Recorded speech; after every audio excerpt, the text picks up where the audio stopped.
Vous êtes là? Parce que là j'étais en train de lire un livre, j'étais passionnée, hein. C'était... Allez, trêve de plaisanterie et de bavardage. Nous sommes dans un endroit extraordinaire comme vous pouvez le voir. Et si vous ne l'avez pas encore vu, c'est une vidéo que j'ai déjà faite sur ma chaîne YouTube, donc allez la voir après celle-ci. J'ai dit après, t'en vas pas tout de suite. Si on se connaît pas, je fais des vidéos sur YouTube sur la déco, l'entrepreneuriat, la productivité. Et aujourd'hui, j'ai décidé aussi de vous parler de choses peut-être un petit peu plus personnelles. C'est un but que je me suis fixé à l'année, de lire 80 livres. Je voulais vous en parler parce que dans les vidéos de productivité que je fais, je parle beaucoup de comment gagner du temps pour pouvoir faire tout ce qu'on veut faire, et sachant qu'on n'a que 24 heures dans une journée. Et donc moi personnellement j'ai 3 métiers, créatrice de contenu, décoration d'intérieur, et j'ai aussi des contrats en freelance qui me prennent quelques jours à la semaine. Et malgré ça, je me suis fixé ce but un peu fou, on va pas se mentir, de lire 80 livres. Et si vous vous demandez, ma sœur prépare un atelier peinture juste derrière, voilà. Bonjour Alix. Pourquoi 80 livres déjà? Alors 80 livres parce que l'année dernière j'en ai lu 40 et du coup j'ai fait x2. C'est tout. Non, en vrai je voulais me mettre un petit challenge et voir ce que j'étais capable de lire si j'arrêtais de regarder aussi pas mal de télé le soir. J'en regarde toujours, je vous rassure, je suis à fond dans Bridgerton en ce moment avec Alix. Donc la première technique, c'est que j'essaye de lire plusieurs livres en même temps. Typiquement en ce moment je suis en train de lire ce livre, Turn the Tide on Climate Anxiety, qui est déjà en anglais, donc il faut quand même que je me concentre un tout petit peu plus. Et aussi sur un sujet assez lourd, sur du coup le climat. C'est pas une fiction, c'est pas quelque chose qu'on lit en tournant les pages avidement parce qu'on veut savoir à la fin de l'histoire, c'est pas une histoire. Donc quand je lis ce genre de livre, j'ai toujours un autre livre en cours, parce que ça me prend quand même vachement plus de temps à lire. C'est pas le genre de livre où j'ai envie vraiment de me remettre dedans à 100% tout le temps. Donc quand j'ai pas envie de lire ça, et au lieu de me dire je vais pas lire parce que j'ai que ça à lire, je vais aller chercher un autre livre que je lis en même temps et qui est souvent un livre de fiction ou un thriller parce que j'aime beaucoup les thrillers. Et là, du coup, j'ai toujours quelque chose sous la main à lire. La deuxième chose, c'est que je me suis mise à réutiliser ma Kindle, qui est quand même hyper pratique, surtout quand vous voyagez autant et que les livres sont tellement lourds et pas pratiques à amener que c'est quand même cool de pouvoir le faire. Si j'ai plus de livres à lire, je vais sur Amazon et je me rachète un livre illico presto. J'ai tout à coup un livre sur ma Kindle prêt à être lu. Donc ça c'est aussi génial. Troisième petit point que je trouve est très aidant, je suis pas mal de booktubeuses, booktokers sur les réseaux. Ça me donne souvent envie de lire les livres qu'ils recommandent. Et du coup je suis assez au fait des nouvelles apparitions aussi, des nouvelles parutions même, parce que des apparitions de livres, on n'a pas encore fait ça. J'ai quand même remplacé beaucoup de moments par des moments lecture. Et typiquement, j'en parlais dans une vidéo productivité, mais les temps d'attente, quand vous êtes, je sais pas moi, dans une file d'attente, dans les transports en commun, en fait, tous les moments où vous avez l'habitude de sortir votre téléphone pour scroller, moi je les utilise particulièrement pour lire. À Bordeaux, il y a une immense bibliothèque, je crois que c'est la plus grande librairie de France, qui s'appelle Mola, et je vais dedans à peu près, je pense, une fois toutes les 2 semaines. Et je peux y rester 1h30 facilement, parce que je sais jamais quoi choisir dans tous les livres que je vois qui sont trop intéressants. Donc voilà, ça m'inspire tout le temps. Je trouve ça super cool aussi d'avoir toujours une pile à lire. Donc avoir des livres en attente que vous savez, vous pouvez prendre directement quand vous en finissez un. Le dernier tips, c'est justement de se faire soit directement sur un Google Sheet comme j'ai fait, soit sur un Notion, soit même sur des applications comme Goodreads, de traquer en fait ce qu'on lit. Et en parlant de tracking, de suivi de lecture et d'outils, je me suis dit que j'allais vous montrer exactement ce que j'utilise. C'est une Google Sheet que j'ai créée de A à Z, ça m'a pris une semaine entière. Elle est incroyable, je trouve, pas pour me flatter, mais quand même un peu. Elle est aussi mise en lien dans la description de cette vidéo si vous la souhaitez. Je l'ai pas mise très cher, elle est à 5 €. Donc si vous voulez aussi l'utiliser et puis me soutenir, ça serait super cool. Et je serais ravie de savoir que vous l'utilisez. Donc je vais juste vous montrer en gros comment ça s'articule et comment ça fonctionne. Donc j'ai une page d'objectifs où j'ai marqué que je voulais lire 80 livres et que je voulais pas dépenser plus de 500 € dans mes livres cette année. Après je dis que je commence mon challenge de 80 livres en janvier 2024 et par mois j'ai mis un nombre de livres à lire qui me donne mon objectif annuel de 80 livres. Donc ça, pour l'instant, c'est très très simple.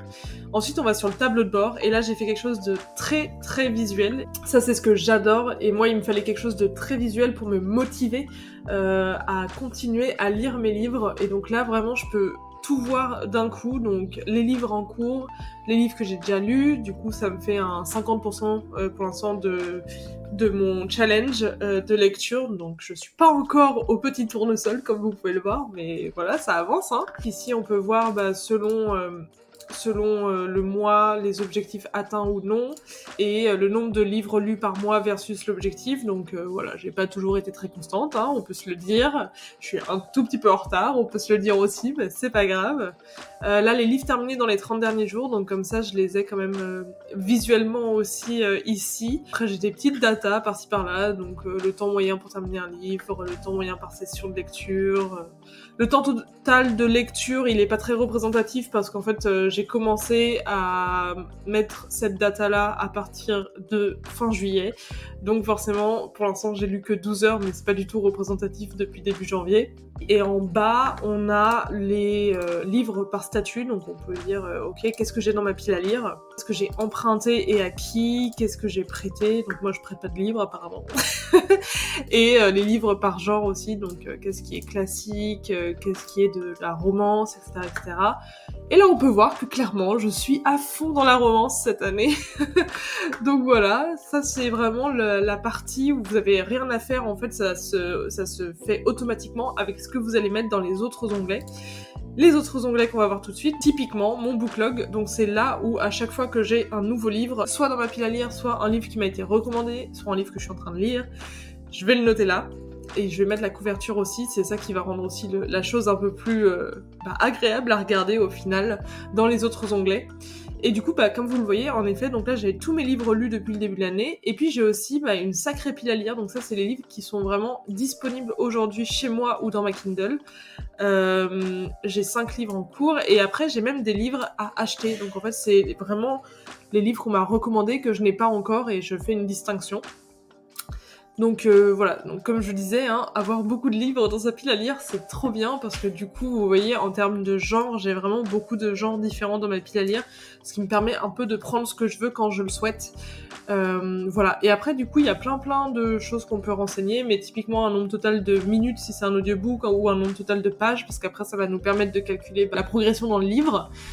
Si c'est à moi, si ça m'a été prêté, si ça fait partie d'une série, si c'est commencé, quand est-ce que je l'ai commencé, quand est-ce que je l'ai terminé, la review, si c'est un coup de cœur, je le mets ici, et critique et avis sur mes lectures. Et enfin, la deuxième chose qu'on remplit tous les jours, c'est si j'ai lu ou pas ce jour-là, qu'est-ce que j'ai lu, et ensuite combien de temps j'ai lu, parce qu'en fait j'ai aussi mis un petit objectif journalier de lecture, donc moi c'est 30 minutes, je veux lire à peu près 30 minutes par jour. Comme vous pouvez le voir, je lis pas toujours 30 minutes par jour. Quand je lis 30 minutes et plus, ça se met en bleu en disant well done, good job. Et derrière, je vais mettre le nombre de pages que j'ai lues pendant ce laps de temps. Ça va me donner de data sur ma vitesse de lecture. Donc je lis en moyenne 2 pages par minute. Et puis ensuite, je dis, donc j'en suis à telle page. Et du coup, il va calculer, et tu as fait 100% de ton livre. Et du coup, je peux mettre aussi des petites notes sur la session de lecture, etc., etc. Et c'est la chose à faire tous les jours, puisque derrière, en fait, ça me calcule aussi des streaks, c'est un peu comme sur Snapchat, quoi. Donc le plus long nombre de jours consécutifs à lire ou à ne pas lire. Hein. Il y a une fois dans l'année où j'ai pas lu 4 jours de l'année, attention. Je suis repartie sur une streak là parce que j'ai pas lu le 5 août, donc clairement là il va falloir que je m'y mette en août. Mais j'ai envie de battre cette streak de 29 jours. Donc vous voyez, c'est un peu motivant, c'est un peu gamifié aussi, c'est ça que j'aime bien. Et du coup ça me donne vraiment envie, je trouve que c'est beau, en tout cas moi j'aime. Et du coup comme c'est beau, bah, ça me donne envie de la maintenir et de continuer à l'utiliser et surtout d'atteindre mon challenge de 80 livres à l'année, même si je suis un peu en retard. Et enfin on a un dernier onglet qui est ma bibliothèque, et en fait là c'est vraiment là où vous allez pouvoir chercher typiquement allez, un livre et dire ah oui attends, ce livre c'était de quel auteur déjà et quand est-ce que je l'ai commencé, quand est-ce que je l'ai terminé et qu'est-ce que j'en ai pensé. Ici ça me dit combien de pourcentage de jours j'ai lu depuis le début de l'année, donc 90%, je suis quand même assez fière de moi. Le temps passé à lire là, comme je vous le disais, c'est pas très représentatif parce que je le faisais pas au début de l'année. Et le nombre total de pages lues, ça j'adore regarder cette data, je sais pas, c'est waouh, j'ai lu quasiment 11 000 pages depuis le début de l'année, c'est cool. Et ensuite, on a la bibliothèque par notation, donc vous pouvez mettre qu'est-ce que j'ai noté, 5 étoiles, et donc là, ça va s'afficher. Et ensuite, en dessous, ça se met automatiquement à jour aussi. Hein, donc si vous mettez pas les couvertures, forcément, ça sera moins beau. Mais en tout cas, voilà, ça met à jour toute votre bibliothèque. Et donc ça, c'est très très cool, je trouve, visuellement.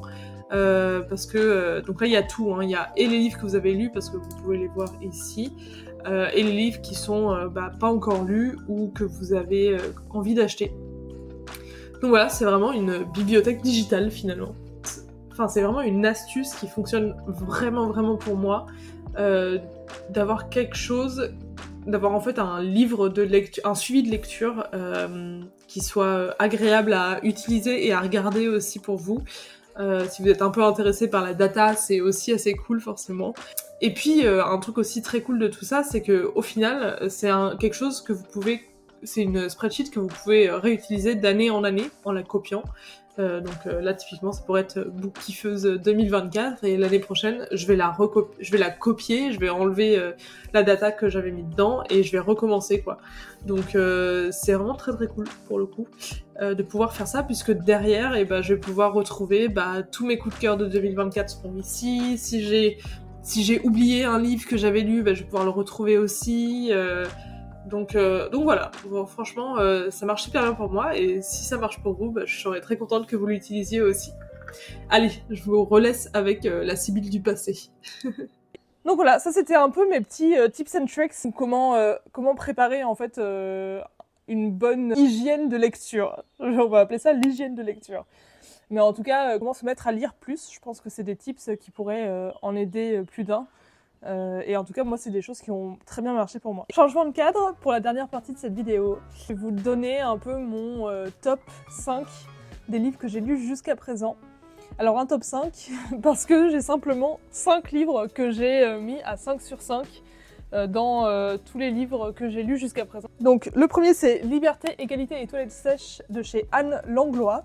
C'est un livre qui traite d'humour, d'écologie, qui est écrit de manière très simple et pourtant ça pose plein de questions en fait. Dans ce livre, on suit l'histoire d'une famille de gens, personnes assez aisées finalement, qui sont habituées à vivre une vie assez luxueuse, qui se retrouvent malheureusement un peu perdus et accidentés sur une route en pleine nuit. Du coup, ils se retrouvent à se faire aider par un camp d'écologistes finalement. Donc des personnes qui vivent simplement, très simplement même, avec la nature.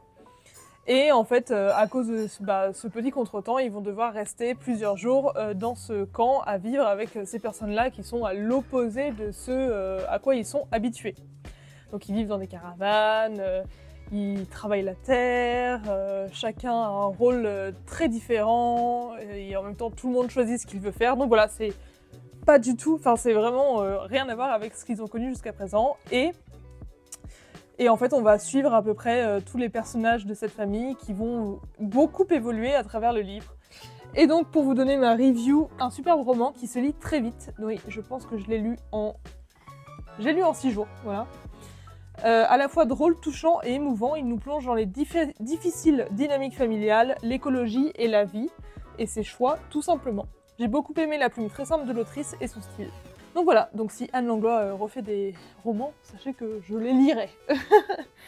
Ensuite, dans la catégorie roman graphique, il y a 2 romans graphiques que j'ai beaucoup aimés. La fille dans l'écran de Manon Desvaux et Lou Luby. Déjà, j'adore Lou Luby, donc de toute manière, tout ce qu'elle peut faire, je suis fan. Et du coup, c'est ces 2 dessinatrices qui se sont... qui ont fait un partenariat finalement pour écrire ce joli roman graphique sur l'histoire d'amour entre 2 personnes lesbiennes. Une belle histoire d'amour racontée par 2 plumes de dessinatrices en même temps, une romance très douce et très belle. Donc voilà, si ça vous intéresse, à découvrir, et vraiment les illustrations sont magnifiques. Le deuxième roman graphique du coup qui est dans mon top 5, c'est Le Grand Méchant Renard de Benjamin Renner, ou Renner, je sais jamais comment on dit. C'est un livre qui peut être lu à des enfants, mais qui peut être lu par n'importe quel adulte parce que vraiment l'histoire est toute simple, mais à la fois très belle aussi. Et en fait c'est l'histoire d'un grand méchant renard qui essaye de trouver justement sa place de grand méchant renard. Et qui se dit que comme il y arrive pas spécialement et que personne ne le craint, il va aller voler des œufs de poules et élever les poussins et leur faire très très peur, et puis à un moment les croquer et les dévorer. Sauf que c'était sans compter sur le fait que ce renard se découvre un instinct maternel pour ses petits poussins. Petit roman graphique très touchant, mignon et drôle, donc c'est très drôle hein, d'ailleurs. Comme une petite histoire pour enfants qui peut toucher aussi bien les 5 ans que les plus de 90 ans, j'ai adoré. J'ai même mis qui peut toucher les moins de 5 ans, donc si vous êtes encore in utero, sachez que ça peut vous toucher. J'ai relu La Nuit du Renard de Mary Higgins Clark dans la catégorie policier. J'adore cette autrice, c'est mon autrice préférée de romans policiers. Si vous ne la connaissez pas, vous pouvez aller lire celui-ci. Qui est en fait l'histoire d'enlèvement d'une journaliste et d'un enfant par quelqu'un d'un peu fou qui se fait appeler Renard, et c'est toute l'histoire de est-ce qu'on va réussir à les retrouver à temps. Deuxième fois que je lis cette pépite qui est juste incroyable, un des meilleurs thrillers que j'ai lu de ma vie. En fait sur chaque roman policier de Mary Higgins Clark, je trouve qu'on est tendu à se dire genre on a trop envie de savoir qu'est-ce qui va se passer quoi, c'est super top. Et alors le dernier roman qui, lui pour le coup, pourrait presque être genre la pépite de l'année que j'ai lue, c'est Où vont les larmes quand elles sèchent de Baptiste Beaulieu. Baptiste Beaulieu, c'est un médecin généraliste qui officie en France et qui voit qui a une patientèle très mixte, donc avec des personnes qui ont très peu d'argent, beaucoup d'argent. Et du coup, il raconte ça dans son livre. Il montre un beau panorama de ce qu'est aujourd'hui être généraliste et à quel point les métiers sociaux comme ceux-là et dans la médecine sont un peu en voie de perdition, je pense, et très très difficile. Un livre incroyable sur la réalité du monde des généralistes, une plume pleine d'humanité mais qui n'a pas peur de dénoncer, une belle claque de beauté et de poésie, définitivement dans mon top 3 2024. Voilà, et donc ça c'était en février et à ce jour, c'est toujours le cas. Voilà, donc j'espère que ça vous aura plu. Si vous voulez en savoir plus, n'hésitez pas à me le demander en commentaire s'il y a des choses qui vous intéressent. Je vous dis à dimanche prochain pour une nouvelle vidéo.